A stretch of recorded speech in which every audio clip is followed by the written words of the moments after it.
भगवतो अरहतो सम्मा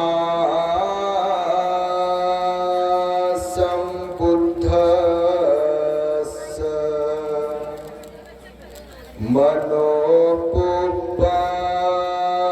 मनोपुप्पङ्गमा धम्मा मनोसिद्धा मनोमया मनसाचे पदुठेन भासते वा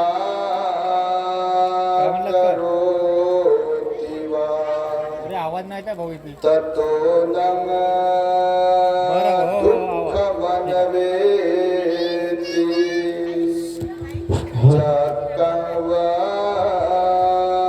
वहतो पदम् मनोपुप्पङ्गमा धम्मा मनोसिद्धा मनोमया मनसाचे प्रसन्नेन भासति वा करोति वा ततो नं सुखमनवेति छायाव अनपायिनी। साधु साधु साधु। संपूर्ण विश्वाला ज्यांनी सुख शांती मानवता तथा दुःख मुक्तीचा आर्य संदेश दिला असे ते दुःख मुक्तीचे मार्गदाता दुःख मुक्त महामानव महान कारुणिक तथागत भगवान सम्यक संबुद्ध तथागताने आपल्या शुद्ध प्रज्ञेतून निर्मिलेला सद्धम्म आणि त्यात सद्धम्माचा गेली 2500 वर्षांपासून सातत्याने अहोरात्र प्रचार आणि प्रसार करणारा पूजनीय भिक्खू संघ या महान अशा आणि सर्वश्रेष्ठ अशा त्रिरत्नांना प्रथमतः मी त्रिवार अभिवादन करतो, ज्यांच्या महान आणि असीम त्याग प्रभावामुळे आपल्याला जो हा अनमोल असा बुद्ध धम्म लाभला आणि ज्यांच्यामुळे आपल्याला हे एवढे मोठे वैभव प्राप्त झाले असे महान युग प्रवर्तक भारतीय राज्यघटनेचे शिल्पकार परमपूज्य बोधिसत्व डॉक्टर बाबासाहेब आंबेडकर या महामानवाच्या महान अशा धम्म क्रांतीमध्ये संपूर्ण जीवनाला समर्पित करून आज या महान मंगलमय दिनी या पावन पवित्र धम्मस्थळी पूजनीय भिक्खू ज्ञानज्योतिजी महाथेरो यांच्या इंटरनॅशनल कठीण चिवरदान समारंभाच्या प्रसंगी धम्म मंचावरती उपस्थित असलेले आमचे गुरुजी पूजनीय प्राचार्य डॉक्टर खेम धम्मोजी महाथेरो, तद्वतच पूजनीय भिक्खू शिलानंदजी महाथेरो, बांगलादेशातून आलेले सर्व पूजनीय भिक्खू संघ, भिक्खुणी संघ, श्रामणेरी संघ, श्रद्धावान उपासक उपासिका, बालक तथा बालिकांनो, तद्वतच ही ग्रेट हॅपीनेस या आपल्या YouTube चॅनलचे सर्वच दर्शक, सर्वप्रथम तुम्हा सर्वांच्या प्रती मंगल मैत्री सद्भावना व्यक्त करतो आणि आपल्या सर्वांच्या दुःख मुक्ती करिता 2600 वर्षांपूर्वी तथागत भगवान बुद्धांनी सांगितलेल्या धम्मोपदेशास प्रारंभ करतो। आपण सर्वांनी शांत, एकाग्र आणि श्रद्धायुक्त चित्ताद्वारे या अनमोल बुद्धवाणीला आपल्या हित सुखाकरिता श्रवण करावे, ग्रहण करावे। साधू साधू। खरं तर ही सायंकाळची वेळ माझ्याही जीवनामध्ये आणि आपल्याही जीवनामध्ये मला वाटतं आपल्या महाराष्ट्रामध्ये हा प्रथमच हिस्टॉरिकल प्रोग्राम आहे। तेव्हा आपल्या पूजनीय ज्ञानज्योती भंतीजींना उदंड आणि निरोगी आयुष्य लाभावे आणि त्यांच्या माध्यमातून बुद्ध शासनाच्या वृद्धीसाठी हे जे अव्याहतपणे आदर्शवत आणि प्रेरणादायी धम्म कार्य सुरू आहे, त्या भंतेजींच्या या कार्याचा गौरव म्हणून भिक्षू संघाच्या कार्याचा गौरव म्हणून आपण सर्वांनी हृदयाशी हात जोडून त्रिवार साधुवाद द्यावा. साधू साधू साधू. भगवान बुद्धांच्या काळामध्ये अर्थात बुद्ध काळामध्ये ज्या पद्धतीने अत्यंत श्रद्धापूर्वक गौरवपूर्ण श्रद्धापूर्ण कठीण चिवरदानाचे समारंभ होत होते, मला आजच्या या समारंभाकडे पाहून भिक्षू संघाकडे पाहून आणि आपल्यामध्ये असलेल्या श्रद्धावंतांकडे पाहून खरं तर बुद्ध काळाची आठवण होते आहे. मी कल्पना करतोय आलो तेव्हापासून की या वेळेस एवढ्या श्रद्धापूर्वक जर हे कठीण चिवरदान इथे आयोजित केल्या जात आहे, दान दिल्या जात आहे संघाला, तर बुद्ध काळामध्ये सुद्धा अशाच प्रकारचा समारंभ होत असेल, राजे महाराजे लोक येत असतील आणि अत्यंत विनम्र भावे अत्यंत श्रद्धापूर्वक संघाला कठीण चिवरदान देऊन महान पुण्याचे भागीदार बनत असतील. आणि अगदी त्याचप्रमाणे तुम्ही सुद्धा आज संघाला हे ऍक्च्युअल मध्ये जे कठीण चिवरदान असते ते कठीण चिवरदान देऊन महान पुण्य संपादन करणार आहात, तेव्हा तुमचंही सर्वांचं कौतुक करेल. माझ्या आयुष्यामध्ये भिक्खू जीवनामध्ये एवढी वर्ष झाली, पण आम्हाला ही कठीण चिवर बनवतात कसं ऍक्च्युअल मध्ये वाचून होतो, अभ्यासून होतो, पण प्रत्यक्ष मात्र पाहता आलं नाही. बोधिसत्व बाबासाहेबांच्या मुळे आपल्याला 1956 ला बुद्ध धम्माची दीक्षा मिळाली आणि त्यानंतर मात्र आपला समाज, आपली लोक नव्यानेच पंचशील पालन करायला लागली, उपवास पालन करायला लागली, चिवरदान द्यायला लागली, भिक्षूंना औषधींचं वगैरे वगैरे दान द्यायला लागली. पण मला वाटतं महाराष्ट्रामध्ये जिथे कुठे कठीणाचे कार्यक्रम होतात तर तिथे पारंपरिक कठीण चिवरदान तर दिल्याच जाते, परंतु त्या सुताला तयार करून कातून त्याला रंग देऊन चिवर कसं बनवल्या जाते हे प्रत्यक्ष इथे आज पाहायला मिळते आणि म्हणून मला खरोखर खूप आनंद होतो आहे. भगवान बुद्धांनी बघा, भगवंताच्या काळामध्ये मागे एका ठिकाणी मी बोललो, ही कठीणाची परंपरा बुद्धाच्या काळापासून सुरू आहे. एकदा आपले भगवान बुद्ध कपिल वस्तूलाच होते आणि कपिल वस्तूला असताना आपली महाप्रजापती गौतमी माता भगवंताच्या साठी वर्षावासाच्या दरम्यान स्वतःच्या हाताने आपल्या पुत्राला द्यायचंय म्हणून एक सुत्त काढते, त्याचा कपडा तयार करते, त्याला रंगवते, त्याचं चिवर वस्त्र तयार करते आणि भगवान बुद्धाला देण्यासाठी म्हणून संघाच्या समोर हजर होते आणि ती म्हणते की भगवान, मी आपल्या हेतूने ह्याचं निर्माण केलाय, ह्याचा आपण स्वीकार करावा. तेव्हा भगवान म्हणतात, आई तुला पुण्य पाहिजे की महापुण्य पाहिजे, ह्याच्यावरती मी बोललो आहे.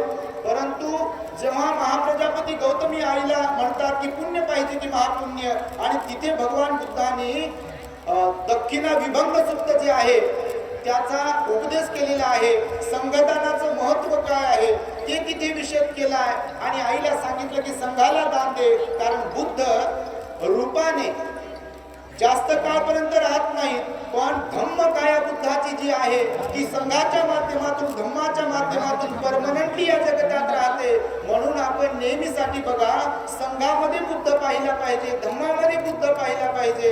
आणि त्यामुळे बघा, भगवान बुद्धाला जे दान दिल्या जाते ते संघाला दिल्यानंतर त्याचं पुण्य मिळते. अशा प्रकारचा उपदेश भगवंताने तिथे केला आणि तेव्हापासून ही चिवरदानाची परंपरा सुरू आहे. बांगलादेशाचे राजे आता आम्ही बघितलं बघा, आपल्या देशामध्ये फार वेगळी परिस्थिती आहे. आपल्याही आता सगळ्या मी काही पुन्हा टीका टिप्पणी करणार नाही राजकीय लोकांवरती. मी ऑब्झर्व करत होतो जेव्हा राजे आले बांगलादेशाचे, तर त्यांच्यामध्ये बघा किती विनम्रता. भिक्षू संघाला त्यांनी तिथे त्रिवार पंचांग प्रणाम केला आणि भिक्षू संघाचा त्यांनी गौरव केला तिथे आणि ते म्हणाले की माझंही अहोभाग्य आहे की मला इथे यायला मिळालं, भंतेजींनी मला हा बहुमान दिला, सन्मान दिला.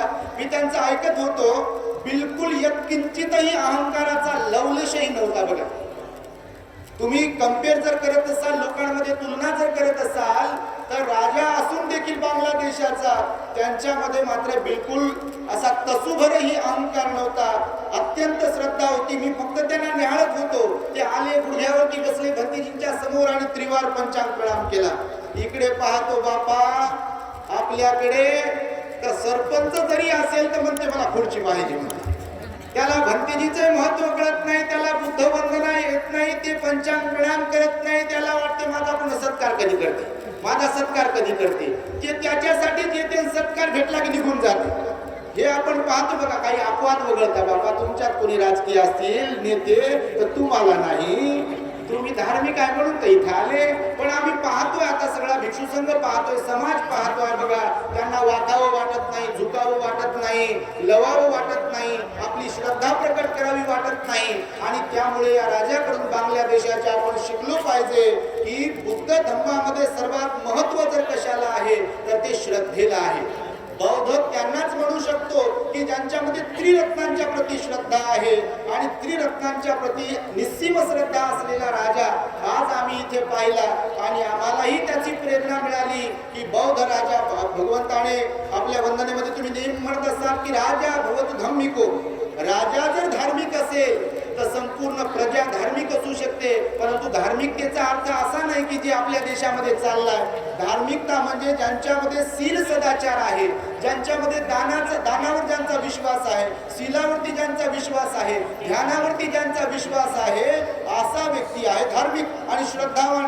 सम्राट अशोकाचं उदाहरण आपल्यासाठी आहे, अनेक राजे लोकांचं उदाहरण आहे, बोधिसत्व बाबासाहेबांचं उदाहरण आहे.